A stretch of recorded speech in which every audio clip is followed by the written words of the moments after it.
Buen día a todos, les damos la bienvenida a toda la comunidad fisioterapéutica que nos sintonice el día de hoy aquí en Radio Amefi. El día de hoy nos abren las puertas a uno de los componentes más importantes dentro del gremio de salud, que somos pues nosotros los estudiantes.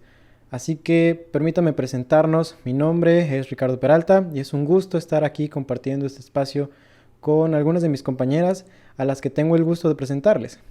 Bueno, pero pues quién mejor que ellas mismas para que lo hagan. Adelante, chicas. Buenos días, mi nombre es Abril Huerta y como mis compañeros estoy cursando mi práctica clínica supervisada. Es un gusto estar aquí con ustedes. Un placer saludarlos. Mi nombre es Araí Ramos y al igual que mis compañeros me entusiasma estar aquí con ustedes, aprendiendo nuevas cosas en esta cápsula del día de hoy. Hola, buenos días. Soy Claudia Huerta. Les deseo un excelente día a todos nuestros radioescuchas. Ricardo, muchas gracias por la invitación. No, muchas gracias a ustedes por estar acompañándome el día de hoy. Así es, ya como se los comenté, somos cuatro estudiantes de la Benemérita Universidad Autónoma de Puebla, de la que nos orgullece decir que somos parte. El día de hoy nos fue confiado el hablar de un tema que es de suma relevancia para la actualidad, como lo son las repercusiones físicas y psicológicas de la intervención fisioterapéutica virtual en pacientes con enfermedades neurológicas. Y en este episodio, además de formar parte de nuestras actividades escolares, nos brinda pues una oportunidad extra de mostrar un poquito más de nuestras capacidades, no solo de conocimiento profesional, sino también de algunas de las habilidades de comunicación que pues hemos adquirido a lo largo de nuestro paso por la universidad.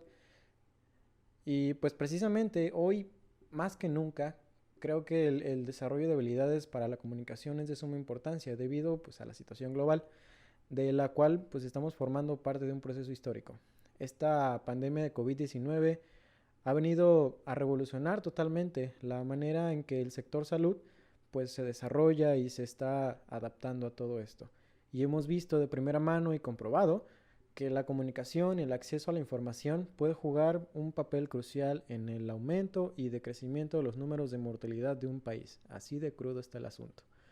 Entonces, sin duda, los medios de comunicación como Internet en general, llámese redes sociales o plataformas de streaming, las redes telefónicas, la radio, revistas o televisión abierta, han sido un factor sumamente importante para la comprensión, difusión e implementación de muchas de las estrategias propuestas por la Secretaría de Salud Pública.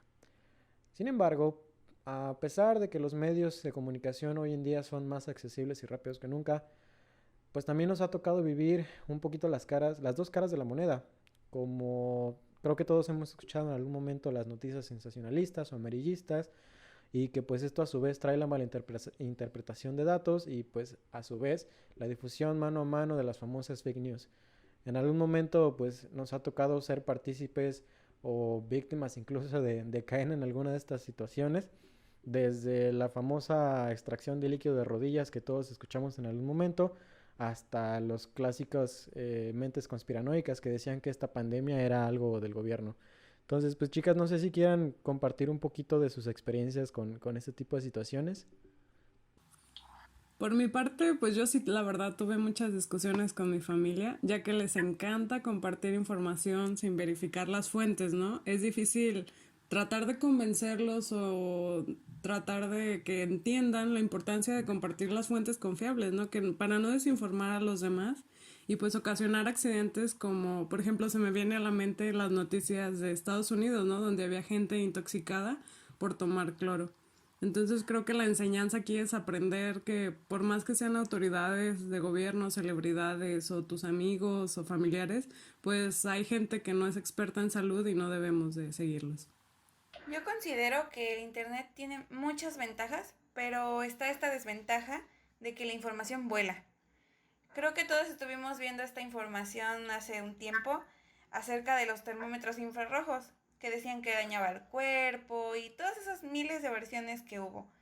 Y pues sabemos que esto es mentira, es información falsa que tuvo tanto alcance que tú vas al súper o a la tienda a comprar tu despensa o a lo que vayas a cualquier lugar y te toman la temperatura en la mano, porque muchos no se dejan checar la temperatura.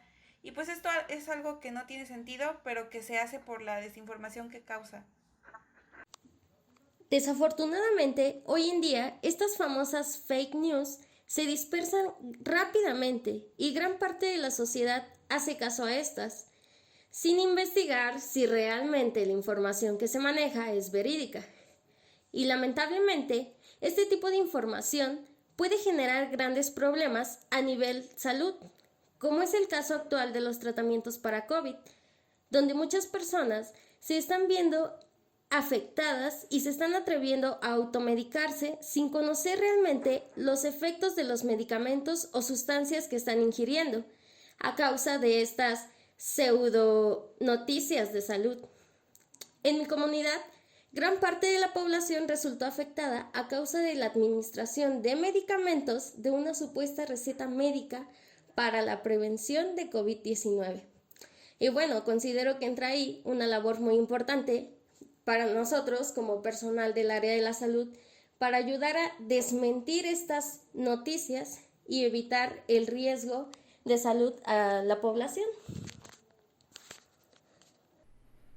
Totalmente de acuerdo con eso que dices al final. Y pues es justo eso, y por todo lo anterior, que como personal del sector salud tenemos precisamente la gran responsabilidad de asegurarnos, primero, que la información que consumamos sea verídica, que ésta sea actualizada y de diferentes fuentes relevantes para poder tener pues una idea más clara de lo que está sucediendo y pues por ende tener en cuenta las medidas preventivas pertinentes al momento de estar en nuestras áreas de trabajo. Esto incluso si nuestras áreas de trabajo ahora se llamen pues nuestra sala, nuestro estudio, nuestra recámara, etcétera, etcétera, etcétera. Porque, ¿a qué me refiero con esto? Bueno, ya habíamos platicado un poquito de cómo el sector de salud se ha visto influido por el COVID-19. Pero, ¿qué pasa con eso que trajo consigo? Y me refiero a este confinamiento indefinido en el que vivimos actualmente. Esta cuarentena que se convirtió en sesentena y que así se fue alargando poco a poco, literalmente detuvo al mundo. Detuvo al mundo de manera parcial. Y pues ya van más de 3 meses que seguimos en esta situación y con ello pues muchas de nuestras actividades también se detuvieron. Para nosotros esto ocurrió pues en una etapa final de nuestra carrera universitaria y con ello hubo muchas adaptaciones que se tuvieron que hacer pues para poder continuar con nuestro aprendizaje. Creo que ya hemos visto muy comúnmente que las clases online ahora son el pan de cada día del estudiante, que incluso el gobierno mexicano pues ya está optando por precisamente utilizar su recurso de comunicación más grande, que es la televisión abierta, para estar dando educación primaria a nivel nacional. Entonces, en lo personal, a mí también me ha, de cierto modo, influenciado a recurrir a todas las estrategias que nos enseñaron durante la universidad, el autoaprendizaje, el administrar tus tiempos, el adaptarte a que tienes que ponerte un horario específico para estudiar o para leer o para hacer trabajos y yo creo que esto pues ha sacado a relucir tanto nuestras fortalezas como nuestras deficiencias. Entonces, pues ahí chicas también me gustaría que compartieran un poquito de sus experiencias, cómo les ha tocado vivir esta parte de clases en línea. Personalmente, pues a mí me gustó mucho la experiencia porque fue un reto, ¿no? El trabajar remotamente con mis compañeros y con el profesor, el no verlos, sino a través de la pantalla. La verdad a mí me distraía mucho con elementos de la casa o con ruidos, sonidos. Pero sin embargo creo que aprendí a sobrellevar la situación y a sacar el mejor provecho, como es el estar en casa y tener un poco más tiempo para mí y, como dice Ricardo, pues para tener aprendizaje. Para mí fue un poco complicado el tomar clases en línea, especialmente porque pues estás acostumbrado a ir a una clase, a tomar descansos aunque sea para trasladarte de un salón a otro y de repente te ves frente a un monitor todo el tiempo. Te acostumbras, claro, pero pues sigue siendo complicado. Y en lo personal no tuve tantas materias y pues no quiero ni imaginar cómo la están pasando todos los otros compañeros que están cursando varias materias al mismo tiempo. Debo confesar que en un inicio a mí me resultó un poco difícil, debido a que no solía pasar tanto tiempo frente a la computadora. Puedo decir que fue muy estresante. Me considero una persona más kinestésica. Sin embargo, Con el transcurso de los días logré adaptarme poco a poco y fui sacando provecho de las herramientas a las que tenía acceso. Esto pues para lograr aprender más acerca de un tema, resolver dudas y pues buscar nuevos métodos de aprendizaje. En mi experiencia, cabe destacar la importancia del entorno en donde tomamos nuestra clase, como mencionaba Saraí, la presencia de ruidos o la iluminación, el área de estudio, entre muchos factores más. Y bueno, la mala noticia es que actualmente sigo llevando a cabo una lucha con la conexión a internet por la saturación que esta presenta y pues imagino que no soy la única. No, de hecho es muy importante eso que dices al final. Yo creo que es un tema importante que toquemos. Más adelantito vamos a platicar un poquito más con respecto al uso de las tecnologías. Ahora bien, pues evidentemente nosotros, como bien dicen, no somos los únicos que hemos tenido que adaptarnos a este confinamiento.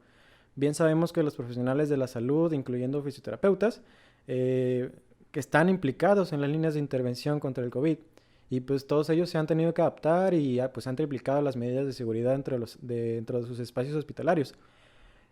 Pero pues hay que recordar que no solo ellos siguen trabajando, hay muchos profesionales externos e instituciones que siguen laboralmente activos. Y ellos también han tenido que modificar la manera en que realizas un trabajo, sobre todo si son ajenos a, como digo, a alguna institución.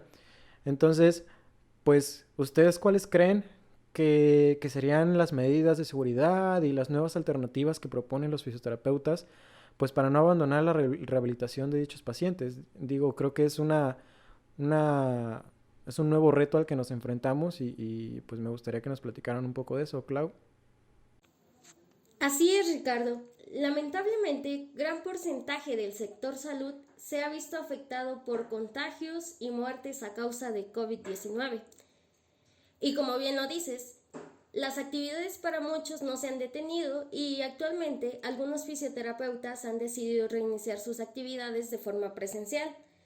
Claro, aplicando protocolos de seguridad para los pacientes, los familiares y su personal, como son el uso de cubrebocas obligatorio, la toma de temperatura corporal, el uso de tapete sanitizante, toma de nivel de saturación de oxígeno, el lavado frecuente de manos, principalmente al ingresar y al salir de las instalaciones, así como el uso de gel antibacterial.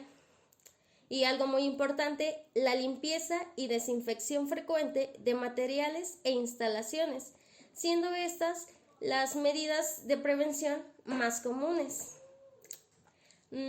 Ahora bien, hay muchos fisioterapeutas que también han decidido aumentar todavía más sus estrategias de seguridad a través de la limitación de las visitas a sus pacientes y se está optando por aplicar los medios de comunicación como las videoconferencias, esto para continuar con sus intervenciones. Y en este proceso de adaptación, indudablemente, también los pacientes han tenido que adaptarse a las nuevas estrategias de sus profesionales a cargo. Y bueno, para nosotros como fisioterapeutas, esta última opción de videoconferencia ha sido la más alcanzable, pero esto pues nos conlleva un nuevo reto. Y hay casos específicos en los que se ponen a prueba no solo nuestras capacidades como fisios, sino también nuestra capacidad de comunicación y de enseñanza. Por ejemplo, en el caso de los pacientes con padecimientos neurológicos, los cuales son un pilar primordial en la identificación de nuestra profesión, en los que entran en juego 4 componentes en la ecuación para que se lleve a cabo una intervención con un efecto positivo. Esto iniciando por la telerehabilitación, el fisio, el paciente y en esta ocasión los familiares o cuidadores. Y bueno, entonces iremos desmenuzando parte por parte cómo se da la participación de cada uno de ellos. Perfecto. Fíjate, me llama mucho la atención que podamos ver entonces precisamente parte por parte, así como dices, ir desmenuzando cómo se da la participación de cada uno. Me agrada esta ideología de una ecuación que al final de cuentas se busca un resultado en conjunto. Pero pues les parece si partimos por el componente que yo creo que al menos es el básico, que el cual es el que permite que la intervención se lleve a cabo, que pues en este caso es la comunicación, el medio de comunicación. Y aquí pues bien dices, sale a brillo pues no es nuevo totalmente, pero hoy se está exprimiendo a más no poder, que es el concepto de la telerehabilitación. Entonces, Sara, no sé si gustarías platicarnos un poquito de esto, porfa. Con mucho gusto, Ricardo. Bueno, pues primero el concepto de la telerehabilitación va a surgir a causa de esa necesidad que tenemos como fisioterapeutas, personal de la salud, por vigilar la correcta realización de los ejercicios hechos por el paciente en el entorno de su hogar. Este tipo de rehabilitación va a ayudar sobre todo a nosotros como fisioterapeutas a ofrecer unos servicios de una manera más accesible y que el paciente, pueda lograr adquirir un mayor nivel de independencia, tanto en el tratamiento como después de este. Esto nos va a ayudar a proporcionar un servicio mejor a través de herramientas de comunicación basadas en la tecnología. Es muy importante ver que, sobre todo, como decías, decía Clau, decía Ricardo, que en estos tiempos de pandemia la situación nos obliga a permanecer sin contacto físico y aislados principalmente de personas con comorbilidades, que en su mayoría son nuestros pacientes, ¿no? Los cuales debemos de buscar nuevas formas de ofrecer un tratamiento adecuado donde podamos vigilar la correcta ejecución tanto del ejercicio como de su postura. Bueno, pues continuando con esto, esta técnica se ha ido desarrollando, como ya decía Rich, a lo largo de muchos años, con beneficios como la gran variedad de servicios al alcance del paciente. Estos pueden ser el asesoramiento, la prevención, la elaboración de un modelo de intervención en fisioterapia que, como ya sabemos todos, consta de la examinación, evaluación, diagnóstico, pronóstico y tratamiento, pero enfocado a la distancia, ¿no? Además va a contribuir a reducir las barreras físicas entre el paciente y el fisioterapeuta. También ayuda a reducir costos en cuestión a salud pública y los costos propios del paciente, como es el del transporte y el tiempo, lo que vuelve a este concepto de telerehabilitación un recurso accesible tanto para comunidades remotas de las ciudades donde el transporte no es eficiente o es elevado para el nivel económico del paciente. Si bien pues los beneficios son muy importantes para la situación actual, debemos tomar en cuenta las barreras propias de nuestra profesión, ya que una de nuestras competencias indispensables y más importantes es la palpación y la retroalimentación táctil proporcionada al paciente para lograr una ejecución del ejercicio correcta. Y pues con pacientes neurológicos es mucho más importante, ya que la manera en que se interactúa durante la rehabilitación es más específica, como por ejemplo pues la manipulación de algunas de sus extremidades, hasta el tono de voz con la que te comunicas con dicho paciente. Está bastante bueno eso que dices. Concuerdo totalmente con esto y precisamente me surge una duda, ya que mencionas que esta parte de la interacción fisio-paciente es un pilar para nuestra intervención. ¿Cómo crees entonces que afecte ese confinamiento por pandemia a nuestros pacientes? Al final de cuentas, pues ellos son nuestro objetivo final. Digo, nosotros pues tenemos la ventaja de poder atender a más de un paciente en específico, entonces pues podemos movernos un poquito más, pero en el caso de un paciente neurológico, ¿cómo crees que lo afecte? Mira, para empezar, muchos pacientes con afectación neurológica que presentan enfermedades como EMOC, ELA, esclerosis múltiple, distrofia muscular de Duchenne, síndrome de Guillain-Barré, pacientes con secuelas de EBC, entre muchas otras, pues requieren de una intervención fisioterapéutica constante para evitar complicaciones o agravamiento de la enfermedad y, claro, retrocesos en su rehabilitación. Por lo cual, la aplicación de alternativas para continuar con el tratamiento de dichos pacientes, como lo es la telerehabilitación, reduce significativamente el cese de su rehabilitación, ya que esto resultaría ser una decisión muy perjudicial para su salud, no solo física, sino también a nivel psicológico, pues si bien el retroceso de sus avances físicos muchas veces tiene un valor agregado psicológico, lo cual influye directamente en la manera en que tanto el paciente como el fisio lleven a cabo el proceso.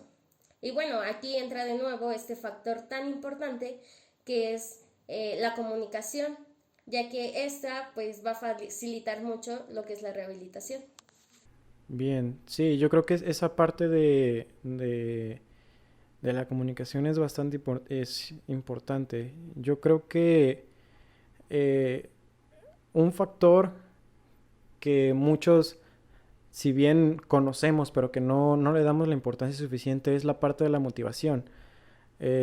Normalmente nos dicen que el estímulo verbal hacia un paciente, y aquí puedo hablar de cualquier paciente en general, el estímulo verbal que tú le des a cualquier paciente, pues va a repercutir directamente tanto en la ejecución de lo que tú le estés indicando, como en el resultado del mismo. Entonces esa motivación que a veces tú le das, el típico vamos una repetición más, o vamos, corrige esto, o yo qué sé, si con un paciente común pues es efectivo, con un paciente neurológico lo es todavía muchísimo más. Entonces, en resumen, Clau, ¿tú cuáles crees que serían los beneficios ya en conjunto de esta estrategia?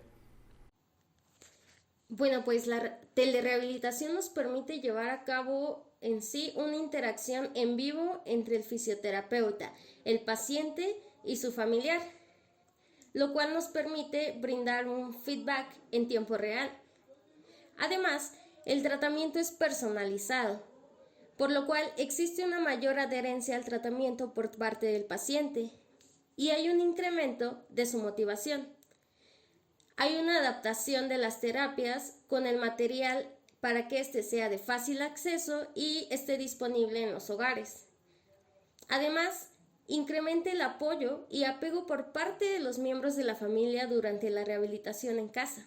Y bueno, hablando de los gastos, pues los gastos de transporte son nulos y se invierte menor tiempo debido a que no se requiere de tiempo extra para los traslados tanto de casa al lugar de rehabilitación y viceversa. Venga. Entonces, ¿les parece si tomamos un pequeño descanso? Me gusta cómo va llevando la dinámica de este tema. Vamos a un pequeño corte rapidito, enseguida regresamos. Continuamos aquí en Radio MEFI. Ya estamos de vuelta, bienvenidos a este episodio de Radio MEFI. Y vamos a retomar un poquito de lo que estábamos hablando. Me pareció excelente lo que nos estaba diciendo Clau, que entonces esto de la telerehabilitación aparentemente le conviene a todo mundo. Ahora bien, mencionaste algo muy importante, que se incrementa el apoyo y apego por parte de los familiares durante la rehabilitación. Esto pues nos brinda, yo creo que un panorama muchísimo más amplio en cuanto a las competencias del fisio, ¿no? Ya no solo somos fisios tal cual, sino también nos tenemos que convertir en maestros de alguna manera. Es muy común que la atención clínica sea totalmente dirigida al paciente, pero ¿qué pasa cuando el paciente depende totalmente de un familiar o un cuidador? Y esto pues es todavía muchísimo más común en pacientes neurológicos. ¿Cómo creen que interviene la educación al familiar dentro de la ecuación, perdón, de la rehabilitación? Al final de cuentas es un conjunto y nosotros no trabajamos solos. Yo considero que así como la telerehabilitación es muy necesaria en estos tiempos de pandemia, debemos de tomar en cuenta también a los familiares y a cuidadores, como lo mencionas, pues estos son los que están cuidando y al pendiente de los pacientes. Va a haber muchos pacientes que son independientes y pues con ellos puedes ponerte en contacto por teléfono, por aplicaciones móviles, videollamadas, correos. Pero pues también hay muchos pacientes que son total o parcialmente dependientes de sus cuidadores. Por lo que, como ya se mencionó anteriormente, es muy importante que se creen vínculos con ellos. La incorporación de los familiares a las sesiones de fisioterapia es muy necesaria para afrontar todo el proceso de enfermedad que está sufriendo el paciente, especialmente en la actualidad donde no puede asistir a sus sesiones en persona. La consideración del papel de la familia en este proceso de salud-enfermedad se promueve a partir de la Conferencia del Alma Ata en 1978, donde la OMS considera a la familia como el primer agente intermediario entre el individuo y la sociedad, y también la primera unidad de intervención preventiva y terapéutica. Por esto es importante especialmente en enfermedades neurológicas, donde el cuidado muchas veces es permanente. Una telerehabilitación exitosa sería aquella en la que tú puedes darle un feedback efectivo a tu paciente, donde lo ves en tiempo real y tomes en cuenta todas sus condiciones, y pues también puedes ir corrigiendo los pequeños errores que vayan surgiendo en ese tiempo. Y si hay un familiar incluido al que tú puedas instruir, hay muchas mayores probabilidades de éxito. Sin embargo, esto también es un arma de doble filo, pues como hay un intermediario, las indicaciones pueden verse alteradas. Si el familiar entendió de cierta forma los ejercicios que tú mandaste, él va a decirle al paciente cómo hacerlos, aunque sea de forma errónea, y esto podría llegar a lastimar o afectar el avance que tenga tu paciente. Hay cuidadores que, pues si tienen dudas, son capaces de externarlas y se preocupan por ayudar a su familiar, pero también existen esos familiares que pueden tener pena preguntar o que creen entender, pero cuando se termina la sesión, pues ya se les olvidaron todas las indicaciones.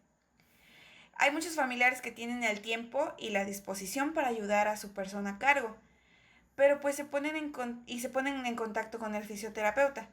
Ya si tienen dudas las externan, pero pues también hay familiares que no tienen el tiempo, la paciencia o simplemente las ganas de hacer algo por su paciente. Y esto es algo muy lamentable, pero que existe. Estos familiares pueden ser esos padres de familia que trabajan todo el día y no tienen el tiempo de ayudar a sus hijos en sus sesiones. Y luego los dejan ahí en sus sillas o en su cama todo el día. También pueden ser esposas que sienten que algún ejercicio o movilización es pesada para ellas y no ayudan a su familiar. O estos hijos que no saben cómo ayudar a realizar los ejercicios. Debemos tomar en cuenta todas las complicaciones que también se le generan a los familiares al cuidar al paciente. Algunos podrían sentir que no tienen el control de su vida, que no tienen tiempo para cuidarlos, que están descuidando otras actividades como su trabajo o su hogar. Se pueden sentir agobiados, enfadados, tensos, afectados en su entorno social, familiar, amoroso, entre muchos otros. Todo esto es muy importante porque si el familiar se siente sobrecargado y no apoya adecuadamente al paciente, no vamos a lograr un tratamiento exitoso. La educación a la familia o cuidadores es muy indispensable en todo momento, no solo en estos tiempos de pandemia, pues si por cualquier motivo algún paciente decide faltar a sus sesiones de fisioterapia, pueden ser capaces de evitar mayores complicaciones o retrocesos, por lo que debemos tomar en cuenta diversos puntos como la identificación de las necesidades de aprendizaje que tengan los familiares, orientarlos en diversos elementos fisioterapéuticos, identificar las principales dificultades que presenten en el manejo de la enfermedad, elaborar indicaciones metodológicas y muy exactas para que los familiares no se pierdan al momento de ayudar en las sesiones con los pacientes. Totalmente, pues bien dices, no todo puede ser perfecto.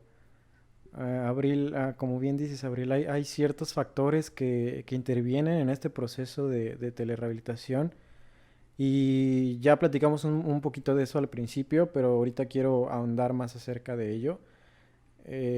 Hay cosas que por más que nosotros querramos pues proporcionarle a nuestro paciente o las mayores facilidades que querramos proporcionarle a cualquier cliente, pues al final de cuentas puede haber algo que salga de nuestras manos y eso perjudique de cierto modo. Entonces, eh, ¿crees que exista alguna complicación a la hora de atender a estos pacientes por medio de la tecnología? Digo, si incluso nosotros tomando clases en línea, de repente tenemos problemas con el audio del profe, que se queda trabado o que el micro no funciona, yo qué sé, ¿cómo crees que a ellos les afecte? Considero muy importante esto que mencionas, porque sí puede haber problemas técnicos, por así decirlo, con el uso del internet y todo esto, pero también este uso de Internet se ha vuelto muy esencial, especialmente por esta contingencia.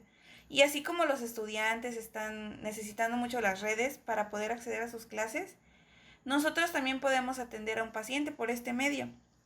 El uso de las herramientas que antes no considerábamos tan necesarias, como los servicios de mensajería, correos electrónicos o videollamadas, va en aumento y es muy importante y necesario, pero también tiene esta limitación de la población a acceder a ellas, sea por razones económicas, de edad o propias de las enfermedades. La utilización de fotografías o videos sería muy importante para nosotros y con esto podemos ver los cambios, avances o retrocesos que haya tenido nuestro paciente. Pero sabemos que gran parte de la población mexicana no tiene acceso a Internet, a una computadora o a un celular. Según el Instituto Nacional de Estadística y Geografía, en 2018 solo el 65.8% de la población mexicana tenía acceso a Internet.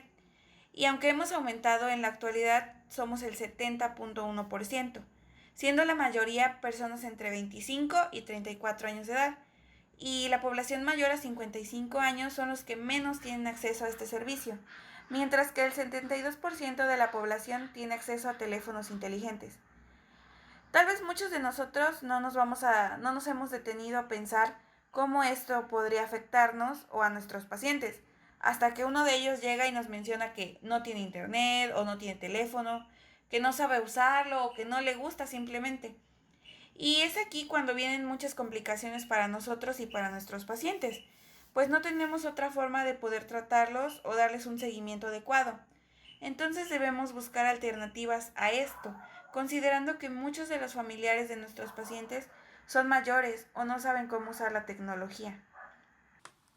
Muy importante tu aportación, Abril. También considero que otra complicación que se debe tener en cuenta es el uso de las políticas de privacidad y los códigos de ética profesional, ya que pues al tratar pacientes neurológicos la mayoría van a ser menores de edad con discapacidad como EMOC, donde vamos a estar exponiendo al paciente a una videollamada, de la cual pues somos responsables y sabemos que existe gente que puede entrar y hacer mal uso de ese material, causando daño tanto al paciente como a nosotros como profesionales.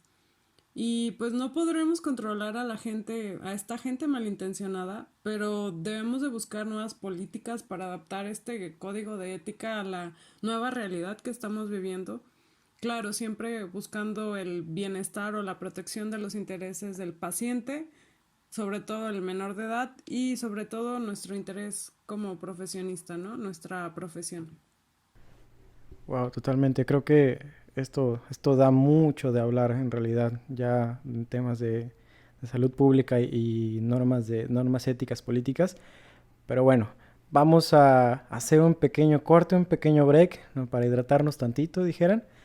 Enseguida volvemos con este episodio de Radio Mefi. Enseguida continuamos. Ya estamos de vuelta. Bienvenidos a Radio Mefi de nuevo. Y vamos a retomar un poquito de lo que estaban diciendo hace un momento. Ya Sara nos mencionó un poquito acerca de estas nuevas estrategias que éticamente se deberían de tomar para que los profesionales puedan llevar a cabo sus intervenciones. Y concuerdo totalmente. Dicen que los ojos ignoran lo que el cerebro desconoce. Esto recuerdo habérselo escuchado a una de nuestras profesoras de la universidad. Un shout out a la profesora Leti. Y precisamente esto puede hacer que una muy buena estrategia como es la telerehabilitación se torne en una mala praxis de un momento a otro. Y esto pues meramente por algo que sale de nuestras manos. Sin embargo, entre más controlado el ambiente sea, mejor será para el paciente y para los familiares. Y bien, pues creo que con esto es buen tiempo para que hablemos un poco más a fondo sobre el personaje más importante dentro de la ecuación que ya platicábamos hace un momento, que pues es precisamente el paciente. Y pues para no alargarnos tanto, ¿les parece si nos enfocamos a unas cuantas nada más? Sara, ¿nos platicas un poco? Claro que sí, Ricardo. Pues bueno, no sé si tú y Abril o Clau, supongo que sí, durante nuestras prácticas hemos estado en contacto con pacientes con alguna discapacidad neurológica. Y pues todos conocemos la importancia de que este sea constante en sus terapias, ya que pues al ser constante tiene la necesidad de no retrasar ese proceso de avance que ya ha llevado durante todo su tiempo de terapia y pues mantener una calidad de vida funcional. Como bien dice Fonseca y colaboradores en un artículo que leí de 2019, pues el propósito de la fisioterapia para pacientes neurológicos es un proceso complejo que lo que busca es guiar, enseñar y promover la neuroplasticidad del paciente, así como tratar de preservar estas funciones cerebrales, musculares y neuromusculares, claro, dependiendo mucho del daño o el proceso degenerativo de la patología de cada paciente. No sé si sabían, pero después del Alzheimer, la segunda enfermedad neurodegenerativa más común a nivel mundial es la enfermedad de Parkinson. Como muchos sabemos, esta enfermedad se caracteriza por la pérdida moderada a severa de niveles de dopamina en la sustancia negra del cerebro. Muchos se preguntarán para qué sirve la dopamina. Pues la dopamina es un neurotransmisor que nos ayuda a realizar actividades motoras, por lo que si esta está disminuida, pues va a provocar en este tipo de pacientes síntomas como es la bradicinesia, que sería una disminución en la velocidad de sus movimientos, la rigidez, el temblor en reposo. Y pues al ser una enfermedad de distintas fases, como fisioterapeutas podemos intervenir en cada una para brindarle al paciente una mejor calidad de vida. En una revista llamada Fronteras de Neurología del 2020, en el artículo 846, nos plantea el uso de un protocolo, donde menciona que este protocolo se puede usar en pacientes con enfermedades neurológicas que les llaman crónicas, como Parkinson, esclerosis múltiple y secuelas de un accidente cerebrovascular. Este programa se llama Empoderamiento Humano del Envejecimiento y la Discapacidad, HED, por sus siglas en inglés. Este estudio se centró en pacientes con Parkinson, donde lo que hicieron es implementar el programa tanto en la clínica como en la casa. Esto se hizo mediante el uso de la realidad virtual, como lo es el Kinect, y además se incorporaron videoclips cortos con actividades ya sea de motricidad y memoria que ayudaban al paciente. Así como algo que me llamó la atención, yo nunca lo había escuchado, se llama Lip Motion, que es un controlador pequeño del tamaño de una cajetilla de cigarro, y lo que va a hacer es transmitir la posición de los dedos por medio del monitor, y entonces el paciente puede hacer actividades. Estos pacientes tuvieron 1 mes de tratamiento en clínica y 3 meses de tratamiento en casa, con una frecuencia de 5 veces por semana y 45 minutos cada sesión.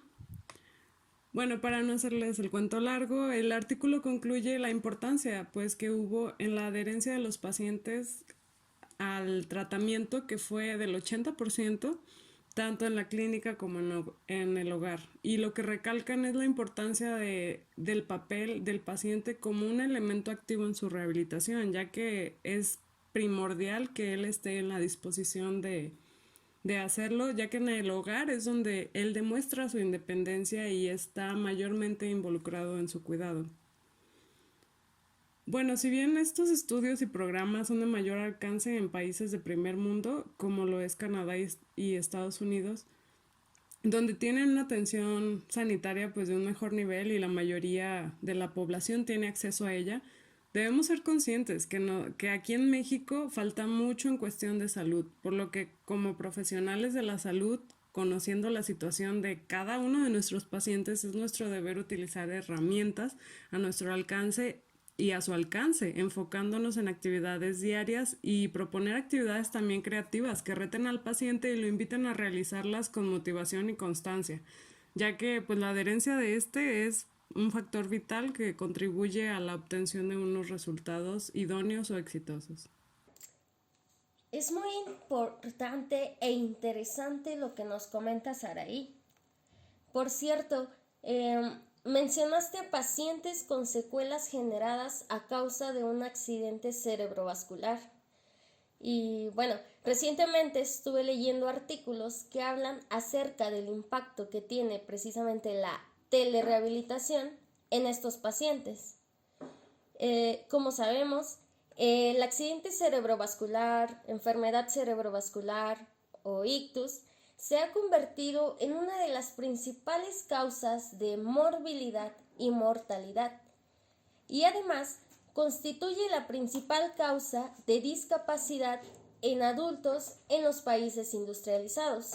Y bueno, por si esto fuera poco, las personas que sobreviven a un ictus suelen presentar varias deficiencias neurológicas o alteraciones que tienen un impacto importante en la vida del paciente. Y eso, claro, sin mencionar los elevados costes para el sistema de sanidad y los servicios sociales.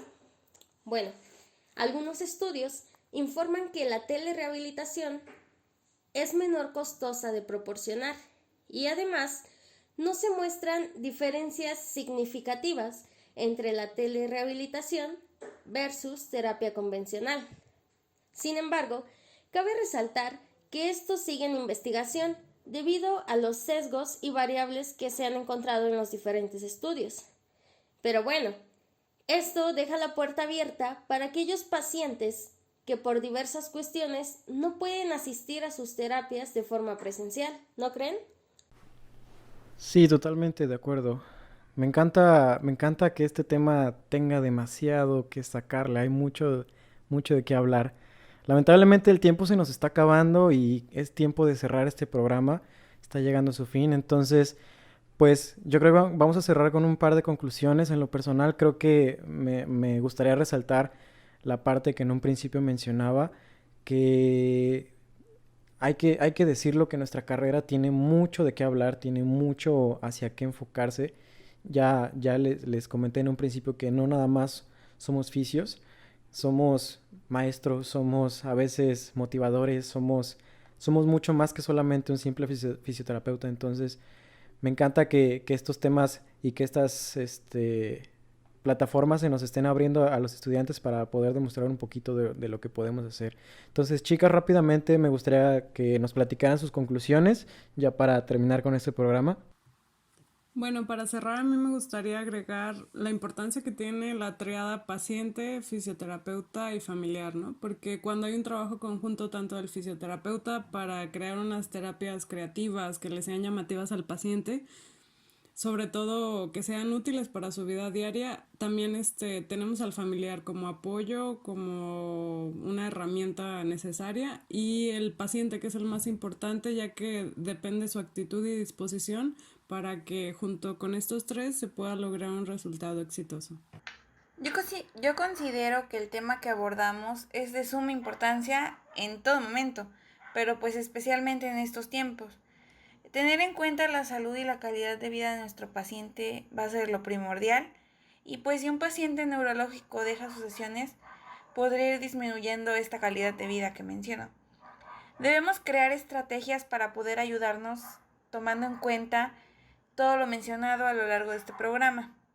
Y pues muchas gracias a Radio MEFI por el espacio que nos dieron para platicar un poco acerca de este tema.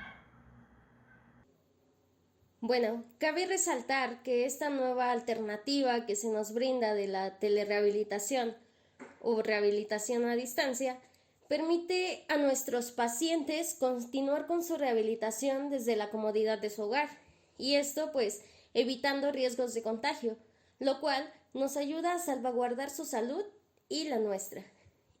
Bueno, muchas gracias por el espacio brindado. Espero sea de gran funcionalidad la información otorgada y pues se atrevan a explorar y ejecutar esta nueva opción. Y bueno, aprovechen la tecnología que tenemos al alcance de nuestras manos. Hoy en día existen nuevas plataformas que facilitan dicho proceso. Y bueno, me gustaría terminar resaltando el papel tan importante que juega la tecnología en estos tiempos con una frase de Steve Jobs que dice: la tecnología no es nada, lo importante es que tengas fe en la gente, que sean básicamente buenas e inteligentes, y si les das las herramientas, harán cosas maravillosas con ellas. ¡Pum! No voy a agregar nada más, esa frase queda como un buen cierre. Nos despedimos aquí en esta emisión de Radio MEFI, los esperamos en una próxima transmisión. Nos despedimos y nos vemos próximamente aquí en Radio MEFI. Hasta pronto.